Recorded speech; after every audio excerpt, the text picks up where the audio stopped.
Sounds like there's no reason a flame would be there, and some comments on Twitter. There's some speculation that it's actually a flap, that it's not actually a flame. It looks like a flame to me. I guess I can't rule anything out, but Yeah. yeah. I've seen fire enough to know that's a flame. But obviously, there can't be sensors for every single possible outcome, right? There's not going to be like a sensor that there's a lizard on the on the fairing, like lizard lights on. Let's go. Someone get a broom, right? You're listening to the Struck Podcast. I'm Dan Blewett. I'm Alan Hall. And here on Struck, we talk about everything aviation, aerospace engineering, and lightning protection.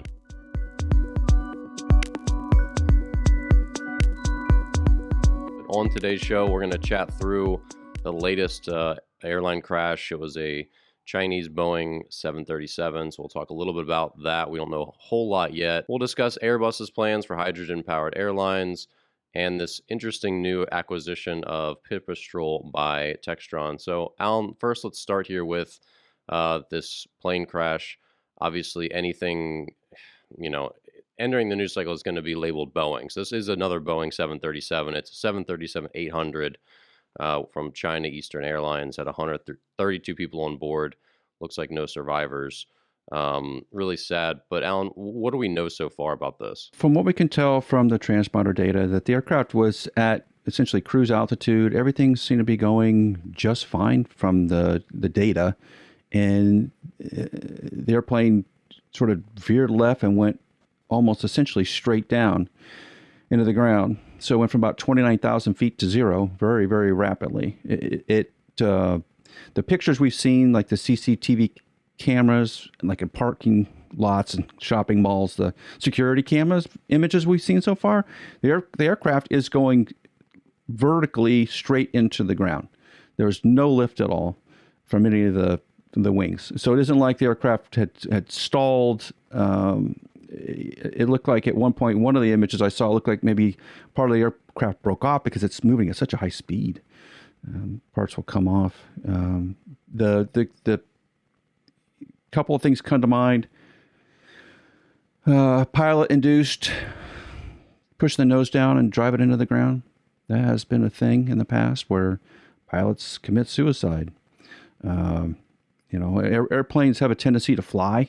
If left alone, they'll tend to fly. They don't tend to nose straight down, and unless there's something seriously wrong, right? Because the two pilots in the cockpit, you think the two pilots in the cockpit, one of them could right the aircraft, slow it down, get the airplane in a neutral position, and just get it somewhere.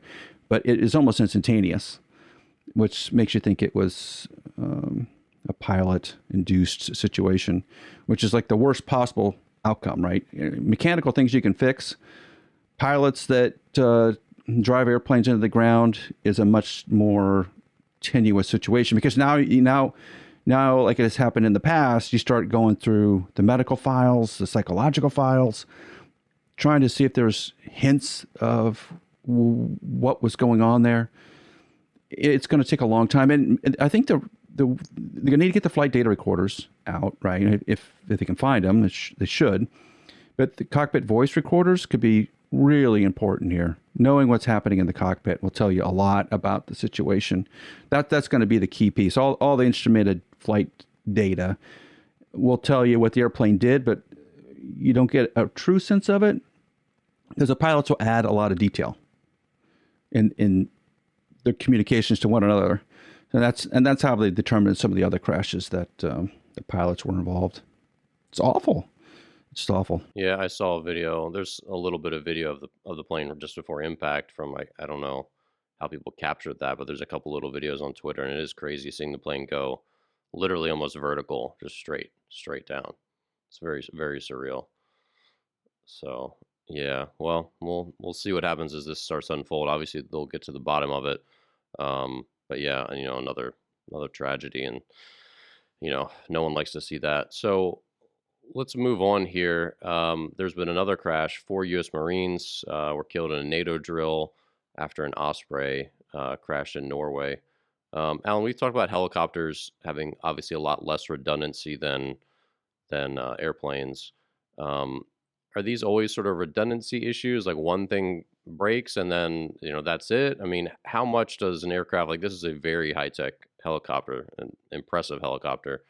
Um, yeah, what do you think is going on here, and is this just inherent that these are always going to be more dangerous? Well, it depends on how it was being flown. The V-22 has a early history of having, like when it's in development, of having a number of crashes, high-profile crashes, that seem to be related to the control system or control laws, and I think hydraulic system was part of that for a long time.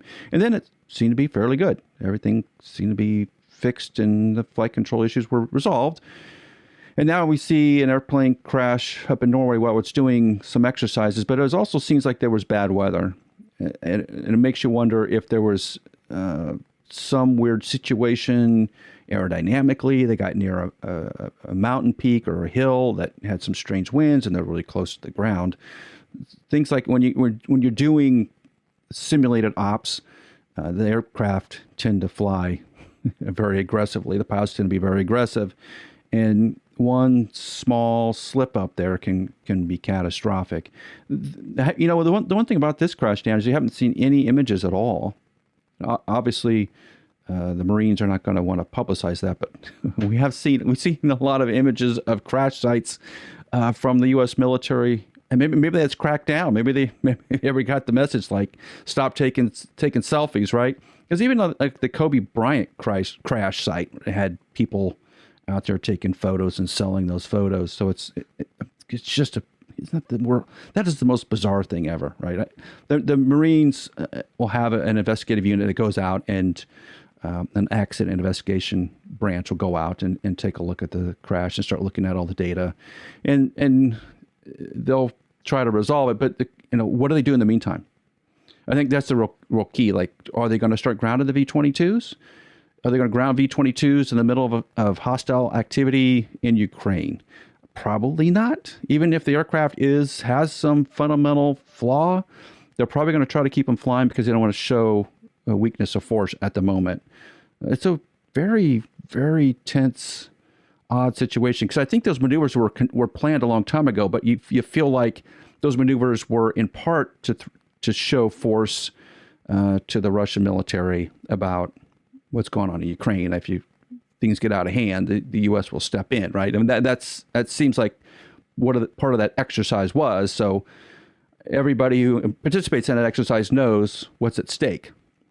Again, are you going to be a little overly aggressive flying the aircraft? Maybe because you're preparing for possibly doing battle. Yeah, that makes sense. Well, more bad news, and this one's kind of bizarre, but there was a flight on over in Turkey. They had just taken off from Ankara on their way to Istanbul, and there was a flame on the left wing, and I guess a passenger was taking photos of just like this hovering. It looks like a pilot light, like it's just the plane's at like cruise altitude, and just there's a little flame. And I don't know. I guess it's the left wing flap track fairing. So I mean, obviously the wings are filled with fuel. How concerning was this, and what do they think that this ignition source was? I don't know. I saw the video of it, and there is a flame in that flap track fairing. So either they have a little hydraulic leak. But hydraulic fluid doesn't tend to burn unless you spray. That's one of the beauties of hydraulic fluid. It doesn't combust on its. If you throw a match into it, it doesn't combust. But if you spray it and you have an ignition source, it'll combust. So if they had a small hydraulic leak that got across a hot surface, that would cause that fire to happen. The little scary part, right, is that you have a fire on an airplane, and the pilots didn't know that was happening, clearly, because there's no way for them to know. There's no signal that they have a fire out there, so a passenger saw it, thank goodness. When you think about airplanes, and you think about all the equipment that are on an airplane, there are fire detection systems like around the engines. There's fire loop, what they call fire loops around the engine. So if things get hot, it'll alert the pilots that there's a fire in the engine. That's a really serious failure mode. And then there's smoke detectors, like in the lavatories. There's smoke and fire detectors, I think, in the cargo holds. But when you get out to the wing, there really isn't any fire detection, except around the leading edge DI system. There's also fire loops out there because that system runs really hot. If it gets too hot, you can actually damage the wing.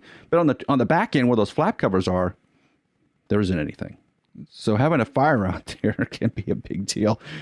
And I wonder if it was a maintenance issue or a fatigue issue, an electrical issue, a combination of issues, and how serious it got. Because what we could see from the little cell phone video, it didn't look like it was getting super serious because there's so much airflow over it. And it was, fire can't really operate at 500 miles an hour. So, if the fire is internal to that cavity, the flap fairing, then what's happening inside could be obviously a lot more damaging. So it's it's kind of sad that we reached the state where the passengers are providing safety information to the pilots. That's not the way the systems are designed. Scary. Yeah, but it sounds like there's no reason a flame would be there. And some comments on Twitter, there's some speculation that it's actually a flap, that it's not actually a flame. It looks like a flame to me. I guess I can't rule anything out, but yeah, yeah. I've seen fire enough to know that's a flame. But obviously, there can't be sensors for every single possible outcome, right? There's not going to be like a sensor that there's a lizard on the on the fairing, like lizard lights on. Let's go. Someone get a broom, right? So, yeah, really concerning. Obviously, we've talked in the past about what was it, TWA Flight 800 that was hit by lightning on the wing and crashed because of that. Had a fuel tank ignition. They don't know what caused that, but they had a fuel tank ignition. Yeah. So obviously it makes you think of that because they're fuel tanks are in the wings, but this doesn't seem to be anywhere near that, or at least not related to that. The wing tank itself, if you think about the wing tank itself, is designed to take sitting in. So one of the crash parameters around a wing is that if you think about landing gear up and ending up on the runway, if you had a fuel leak, first of all, they're designed not to leak, right? So the fuel systems are not designed to leak at all. But if they do leak, the wing takes like 5 minutes of burning jet fuel right underneath of it. That's one of the criteria for like access panels, wing access panels. So the systems are designed to take a lot of heat for a long time by design, and that's one of the certification efforts you have to go through. But the flap fairing is not. Right? The flap fairing is not designed for that. The wing, yes, it's a major significant structure, pretty heavy, typically made out of metal. It'll handle a lot of flame before it gets in trouble.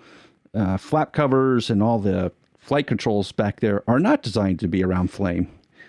So that's the part that's a little worrisome from a system standpoint. Because you had a flap failure one side, not a big deal, but yeah, someone should be identifying root cause of this for sure.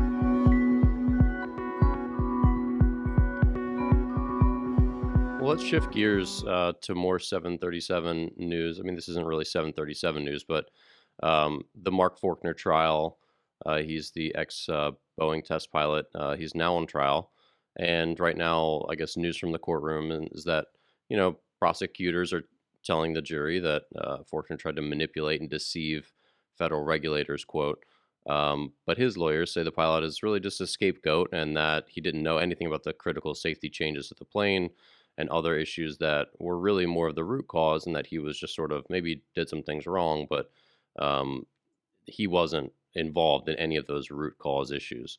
Alan, obviously I know where you stand on this. We've talked about this quite a bit, but how do you see this trial continuing to play out? And are you surprised in the way each side of this is framing their argument for or against Mr. Forkner? It is a sort of an odd defense. It's sort of two-pronged. The first is that flight test pilots don't design airplanes. They don't. And they check off the boxes that it meets the certification requirements. That's what they'll do. So having any intimate design knowledge is, from what I've seen, very rare. Like top-level knowledge, yes. Deep down knowledge of system operation, no. It's too much to manage. I mean, you have to know the whole airplane in intimate detail. It's just too much information. No one person can possibly do that. And the second is that Forkner popped off, that he wrote some texts after work when he was tired and not thinking straight. That's sort of the argument, not thinking straight or just being exhausted, and said some things that are brash and, looking back on them, he shouldn't have written. But they don't indicate that he had any direct knowledge or was trying to manipulate the system to falsify data. I think that seems to be where this is going, right? Because I think they're trying to get him for emails, right? So what they're trying to get him for emails, and emails cross state lines, therefore it's a violation of postal codes or some nonsense. Okay, great. But there's trying to, having only one defendant in this situation just feels weird, right? Boeing itself took a couple $1 billion fine and absolved everybody on their side, I guess, except for this test pilot. He's the only one. If it couldn't have been just one person. And one of the things that seemed to pop out of at least the initial discussions in the trial was in the simulator. Like the simulator, the flight test pilots will go through the simulator and make sure that the simulator handles like the airplane handles like the simulator, that there's a connection between the two, and then the simulator is doing the proper things. But it's also, they can do things in the simulator that they wouldn't incorporate into the airplane. So if you want to check out how a new system may work, you may just software-wise plug it into the simulator and off you go. You could test it. So it sounds like at the time that the test pilot made a complaint about the simulator reacting, or MCAS reacting in the simulator, they were also trying to debug other things in the simulator. So it wasn't like the simulator was 100% verified, stamped, being a matching recreation of the actual aircraft. That couldn't have been. There's no way that was possible. So if they were trying to debug the simulator, and the flight test pilot talked about, it seems like what they're saying is they took some words out of context in the larger picture of trying to debug a simulator. At least that's their argument. We'll see how that plays out in court. But this whole thing is not good. I don't know how you come out to a good resolution here. If the government loses, then it feels like Boeing got off, right? If the pilot loses, everybody that's involved at a high level of aircraft design gets spooked. Rightly so, because I could go to jail. So I stop talking. I stop writing email. I don't send any texts. I don't talk to anybody about my concerns, because who knows where it's going to get me 5 years down the road. I don't see a win out of this. Do you, Dan? For aircraft safety, I just don't see where this gets to it. No, and there's so many moving parts. I consider myself a completely neutral observer of this. Like you said, there's issues on both sides. There's a ton of issues with Boeing's leadership, just the way all of this stuff was handled. And I do think you're right that for it to be all on one person, like this was the reason, criminally, like that does seem strange. And that's not whether or not he is found guilty, we'll see. But yeah, it's a strange wrap up to that whole saga, which was just a mess. If the Netflix documentary got one thing right, it was just that it was a mess and just a tragedy and terrible and complicated. Yeah. It's very complicated. Even trying to explain it, because of our podcast, I know more about this than another non-aerospace person would. Even then, it's hard to explain, because as you start to go, well, it was this and it was this and it was this, it was like, well, wasn't that still the fault of them not telling the pilots? And it really is hard to say, when there's so many causes, which one it was and who really is to blame. But yeah, it's got to be strange sitting in the C-suite thinking, well, nothing happened to any of us, but this guy is maybe going to jail. And the whole issue of corporate legal responsibility, criminal responsibility. I know they're trying to pass some laws over in Europe about with criminal penalties to like social media companies, that if they're not doing things, it's a really interesting time, and you do want to step up penalties where you can for various things. This also brings to mind a completely different case. I'm not saying this is analogous, but the Alec Baldwin issue, where a gun with a was supposed to, on film set with blanks in it, didn't have a blank in it, had a real bullet in it. How's that even possible? It's crazy. Well, they found out someone else was shooting real bullets offset, like like having fun, and somehow one of them got mixed in.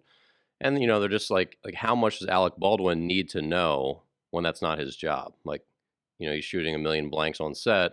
Does he need to check every bullet? He's not a ballistics expert. Like they pay a ballistics expert to do that, and it kind of seems like the same thing where, like you said, you can't know every in and out of the plane. And how much do you realistically need to go through those safety checks before you delegate to someone else? And in the movie industry, they delegate to the armor or whatever they call them. So again, not a clean analogy, but just it's similar where it's like who is responsible and how much are you personally responsible for something that's not in your job description or on a whole set where there's lots of moving pieces. So just another separate complicated legal issue that we'll see how that plays out. Obviously, there's no criminal charges against Baldwin, but there's a lot of civil cases that are pending. So moving on, here with Delta, they are agreeing to back Airbus as they start to move forward with more hydrogen-powered airline plans. Alan, we still keep hearing about this, but is this anywhere in the future? And is this more of a PR play for Delta? Just to say, hey, we're doing our green part. I mean, will we be flying on? I know we're not going to be flying on a hydrogen-powered airliner for at least 10 years, right?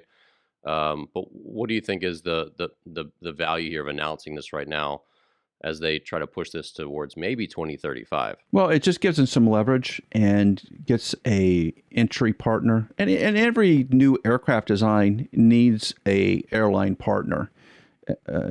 Every time Boeing introduces an airplane, Airbus introduces an airplane, you want to have a big name tied to it in terms of an airline, because that brings in the sort of the second and tertiary level airlines into the mix of, oh, if Delta's going to do it, then it's probably okay for us because Delta's going to put a lot of eyeballs on it and accountants on it to determine if it actually makes sense or not. Thereby, there's going to be a large number of aircraft probably being purchased. So if I bought 5 and Delta bought 200, I know there's going to be parts around. So I don't want to buy a one-off airplane if I can avoid it, or an airplane with a short shelf life, right? So it's important. Bombardier went through this years ago with the C-Series, now the A220, of trying to find a large partner that would buy a significant quantity, because that then garners sales from everybody else. So it's a smart move by Airbus to try to connect with a large international flying partner, particularly one in the United States. I'm surprised they didn't get someone in Europe to do the same thing and make an announcement like that. Maybe they have, I just haven't seen it. Trying to partner up and show that, hey, there's a big marketplace for this, that we have customers, the customers are willing to buy it and willing to adjust their infrastructure to handle it. I think that's probably the biggest thing as an airplane.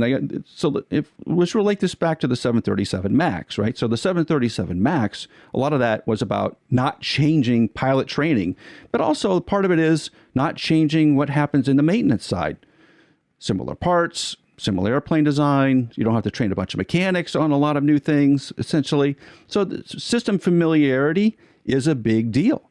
That's why Southwest just buys Boeing 737s, is because they feel like they have a better safety record when everybody knows exactly what they're working on, and they're not working on 3 or 4 different aircraft models. For Delta, when you bring in a completely different aircraft design that has something that no one has ever seen before, and mechanics in particular have never worked on before, and will have to be a couple of years of training, I'm sure, to get them to stand up, because you can't just have mechanics in Atlanta fixing the airplanes, right? You got to have them in Salt Lake City. You got to have them in all your European destinations, your hubs, to be able to work on these aircraft. What do you do, right? If there's a hydrogen leak, I don't know. I don't know what a mechanic would do. I don't even know how a mechanic would even diagnose that as a problem. So there's a lot of infrastructure issues with hydrogen, not just building the airplane, but maintaining it and keeping it operational.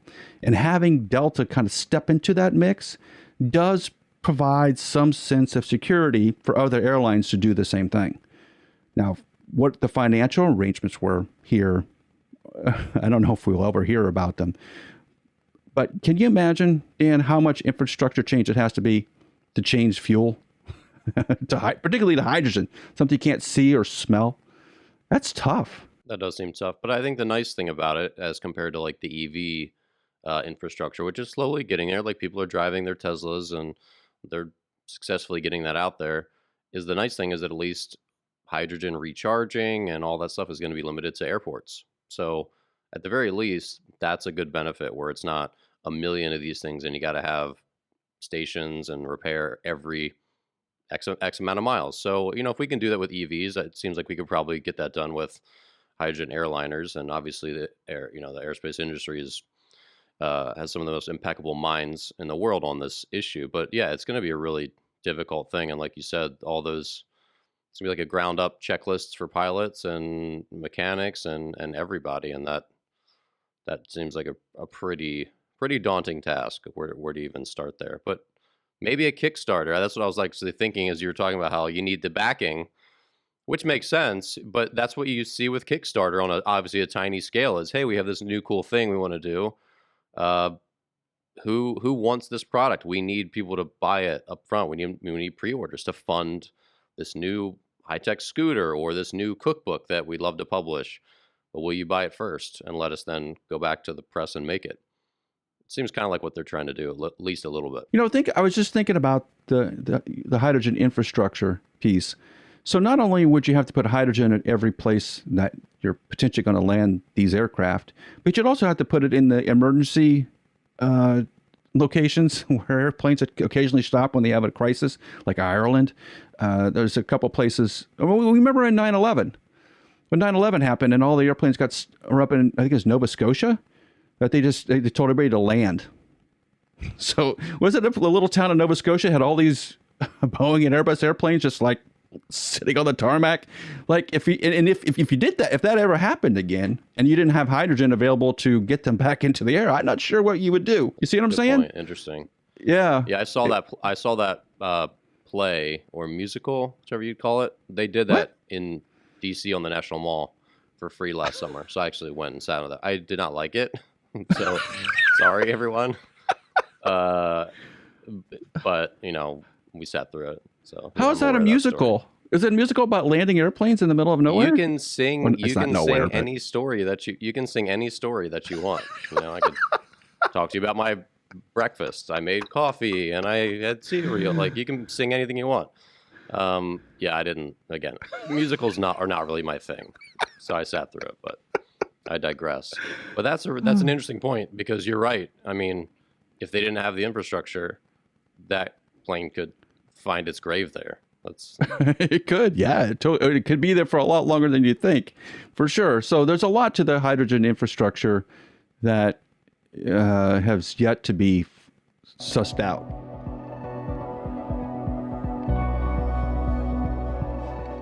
Well, moving on to our last segment today, no eVTOLs, but electrics on the docket. So Textron has acquired Pipistrel. And, obviously Textron and Pipistrel have both been around for a long time.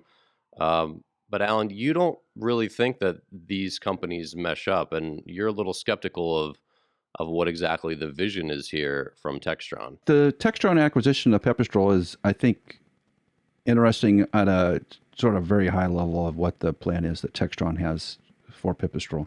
Because Textron has created an e-aviation division. And that e-aviation division, I think, is where they're going to put everything electric. Okay, which makes sense, right? But there's a couple of things don't jive right now. They paid roughly $250 million for Pipistrel. And Pipistrel has a line of aircraft, so it's not just the electric piece, right? There's other things that they have done successfully for a number of years.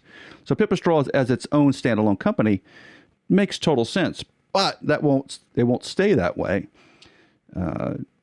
U.S. conglomerates tend to want to merge things together, like they merged Beech and Cessna together, right? So now there's sort of in name only an organization. Pipistrel will probably go through that same evolution, being integrated into a larger Textron. But you would think that this is my concern about what's happening in Kansas and Wichita overall in the aerospace group. For $250 million, I think the engineers in Wichita could build the airplanes that Pipistrel has built. I don't see, and probably certify them. Because Cessna had at one point the Skycatcher, which was, I think they called it the 162, which was like a light sport aircraft they built back in the 2007-ish period. And it looks very similar to what the Pipistrel is, except it's not electric. It was gas powered. And Cessna, that program was so short-lived that Cessna couldn't make any money off it. They sent it over to China to be built to save money on the aircraft build, and it was very short-lived. So to go basically back in time, that's what it feels like. It's like Back to the Future. We're going to go back in the future, and we're going to take that Skycatcher design, put an electric motor in it, which is what Pipistrel's done, and then create this division. Nothing feels right. And the same thing, because Textron also owns Bell. So Bell's been talking about not going after the eVTOL market at all at the moment. Weird. So what is the plan? And why are we spending $250 million now for something that you could have probably done internally for less money? Because at some point, if you're thinking about making the transition to electric aircraft, who's going to do that? Are you going to hand it to Pipistrel over in Europe to do that? Or are you going to be thinking that you're going to integrate it into the larger Textron, particularly Wichita area, where the engineers will have to get somewhat adapted to making electric airplanes? It shouldn't be a big deal for them to do. Where's the upside? Like, what's the multiple on this? If I'm an investor, what's my multiple? I buy Pipistrel for $250 million. I project that to create for me what? 10 times? Isn't it normally 4 to 10 times? So is that division going to create $1 billion for you to $2 billion? I don't see it right now. I don't see it. And that's sort of the frustrating piece, is like, where is this going? Where are we going here? Do we have an identified plan within Textron to move into a new particular area, electric? Do we have a particular plan to do that? And what do the market forces tell us today about it? Because, well, Dan, these SPACs that Joby and Archer and all these eVTOL companies out in Silicon Valley are worth a lot of money. But you're not going to SPAC Textron, right? So, what's the growth outcome of this? It's a bit. Airplanes are a business. Airplanes are a business. What's the potential growth output of this? What's the multiple? What's the EBITDA? Where's this going? I don't see it. Do you see it where this is going? I mean, even the press releases are very undefined as to what the financial advantage of this merger are. They talk about the engineering side. Yeah, as you look through Textron's holdings, like what Bell offers, what their aviation division offers, I think you're right, because on the one hand, there's lots of times where you on this podcast have said, well, it just makes sense for, like, last week we were talking about the City Airbus and how it just makes sense probably for them to outsource the wings to Spirit Air Systems. Like, they can just do that better, faster, like, hey, give it to an expert. But in this case, you're saying internally, they have everything you could need to build this same plane. So just design your own and make it yourself. That also makes sense. And of course, like, you see this in all over our country. Like, one example I was reading about recently is that a lot of companies are creating their own media divisions, completely unrelated. But it's like, with camera technology changing quite a bit, with the world being more nimble, it's like, why are we outsourcing all this video production? Let's just get some cameras in our office, hire 3 or 4 people, and we have our own media division, right? We can do this stuff here. And this seems like that same example where they have all, this isn't like Joby, where maybe they have some really interesting IP and they need that umbrella of expertise. But, Bell, they've got the Nexus eVTOL prototype. It's not clear they're going to move forward with that one, right? But they have it. That thing's beautiful. It's in the Smithsonian. I saw it a couple weeks ago. I don't know. Maybe my guess is maybe the Nuuva, which is Pipistrel's cargo autonomous section. That's where they've sort of pivoted to on the eVTOL side. Maybe they've got some interesting IP there, and that's really a valuable piece, because the one thing that uh, Bell doesn't seem to do is cargo, and so maybe they're like, hey, this is also a lesser utilized piece of the eVTOL puzzle. Like Beta's got an agreement with UPS, but people aren't going after the cargo market nearly as hard as they are the air taxi market. But the cargo market's probably a pretty lucrative, easier to enter. Don't have to worry about passengers, don't have to worry about landing on top of a building in New York City. That seems like a nice lower bar to entry. So maybe that's their angle. I'm not sure. Yeah, I think you raised a very good point because Cessna Textron just finished that turboprop for FedEx. We call it, is it Sky Courier? That's the name that comes to the top of my head, Sky Courier. It's called Sky Courier. It's a sort of inflated 1900D airplane, which is cargo for FedEx, and that got certified recently, and they're going to start making deliveries, and all that's great. So maybe that's the play, is that FedEx wants to make an electric version of something, and they want to bring over the technology, the quote unquote technology of electric, to make an electric aircraft for FedEx. Maybe they got a potential customer there. That could be lurking in the background, right? I think that's very possible. Kansas. The thing I love about Kansas, and also find very frustrating about Kansas, is Kansas has been aviation focused and agriculturally focused for agriculturally for hundreds of years, but airplane focused for about 100. So they have research institutes like at Wichita State that you think would drive some of this technology so that Textron and Spirit, whoever's left, Bombardier, Learjet, whoever's left there could glean onto. But the research seems to be focused on like military stuff, converting a 777 into a freighter. I have not seen anything on the research arm of Wichita State of electric aircraft. Where is that? You think that you, with all the noise going on in Silicon Valley and up in Vermont, that there would be some emphasis on next generation within their FAA-funded, nationally funded, Kansas State-funded research organization in Wichita State to get to an electric aircraft, but Textron just reached out overseas and picked something up. That doesn't feel right to me. You would hope that Kansas, as a state organization, would be on top of these situations, but it doesn't feel like it. It feels like the research arms are going to things that are 20 years old. It feels like Textron, as an organization, is trying to figure out what the future is, and it doesn't have the sort of cumulative growth effect that a Silicon Valley startup would have. And that's trouble. I think ultimately that's trouble, because cash is king in aviation. Having a lot of cash and having a lot of resources like that is really critical. Knowing where the market's going and maybe be a little boundary pushing is normal. That should happen, but we just haven't seen it. And it just makes you wonder what the future of Kansas and Wichita look like. Frustrating, because I know how good the engineers are there. Just don't see the future there right at the moment. All right, well, that's going to do it for this week's episode of the Struck Aerospace Engineering Podcast. Thanks so much for listening. Be sure to subscribe wherever you listen, on iTunes, Spotify, Stitcher, or if you watch here on YouTube. Leave us a review, share the show with a friend, and we'll see you here next week on Struck.